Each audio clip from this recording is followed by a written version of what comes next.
I believe my older sister's first event was on Steelers' 40th year. So Yes, I had the pleasure of meeting her and a Shilder. And they were bouncy little bunnies, much like me at Estrella War 2003. And bouncing up and down, going, oh, wow, oh, wow. And I went, here, have a quest. And they went, a quest? Yes, here's a quest. Go have fun. And they did. Jorah is, to my knowledge, the very first person who finished the quest. There's only been 3, and she's one of them. So. She brought home the bingo and the other stuff.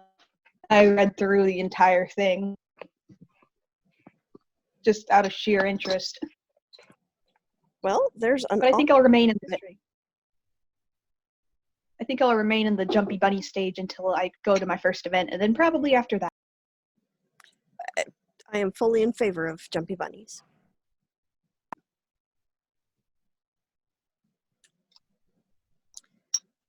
So the unofficial topic for tonight was to ask folks to share a moment in Onsteoran history that really stuck with them, that could either define their Onsteoran experience, or maybe you witnessed an interesting event in our history that was like a historical event for the kingdom, or one for you personally, or really much of anything.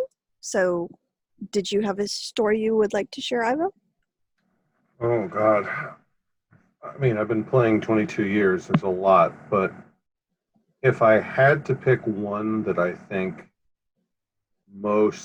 is most relevant to the kingdom right now, it was Gulf Wars.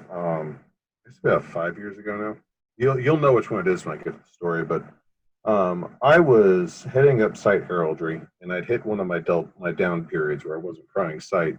So I managed to make it out to the Tournament of Champions. And it was the usual lineup of it was the unbelted, it was the unbelted champions. And it was the usual lineup of hot sticks. And one of the sponsored fighters out there was Vlad.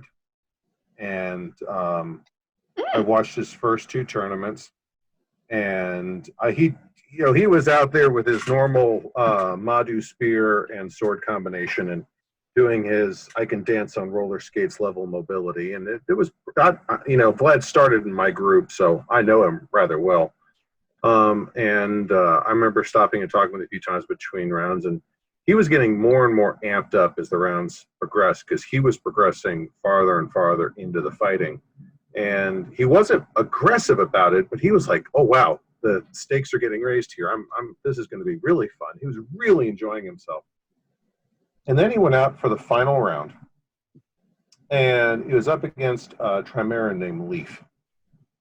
And first round, they danced for just a few seconds, and Vlad caught Leaf right on the nose. So it was a clean shot. Everyone saw it. Leaf dropped to one knee, acknowledged the shot. Second round, it was best out of 3. Second round, Leaf came in, got a shot in on Vlad, and it was like right on the side of the helmet. Vlad dropped to one knee, called it instantly, didn't even blink. They get up, and they danced for a really long time. I remember it was like 5 or 10 seconds, which for 2 fighters as fast as these guys were, counting to 10 was unheard of. And you watch Vlad deliver this perfect side snap shot, came in, and we saw it connect on Leaf's face. Now, one of the rules, of course, with fighting is you're not wearing the helmet, so you don't get to call the shot. For everyone else, we saw connection, but no one could testify to the force of the shot. So Leaf dropped to one knee, and we saw him give an acknowledgement, a nod, and I think he dipped his sword. And audience went absolutely ape, because, of course, Vlad's a fan favorite at that point on Steora. And then all of a sudden, you watch Vlad wave both hands. He goes, no, I want to fight this man again. And what we found out later was that as Leaf got up, he said to himself out loud, but he was speaking to himself going, damn it, I shouldn't have called that. There was no force. And Vlad's first reaction was, okay, let's do it again. He didn't even blink. And Vlad went out. They squared up again, and Leaf wound up winning the tournament, which really surprised all of us because we thought Vlad was going to have it. And I kid you not, even though Vlad lost the tournament, lost the final round in what was a very dramatic moment, he walked off that field with a smile on his face. He had the time of his life. And it wasn't that night. I think it was 2 nights later on Stern Court was where they announced him as candidate to the chivalry, which it was really funny. They'd actually snuck his wife on site because she couldn't make it that year, according to him. Vlad's knight had paid for Kiara's plane fare, and they'd snuck her on site. She'd been hiding in a tent for 3 days, watching all this through tent gaps until court, and then she came out and surprised him.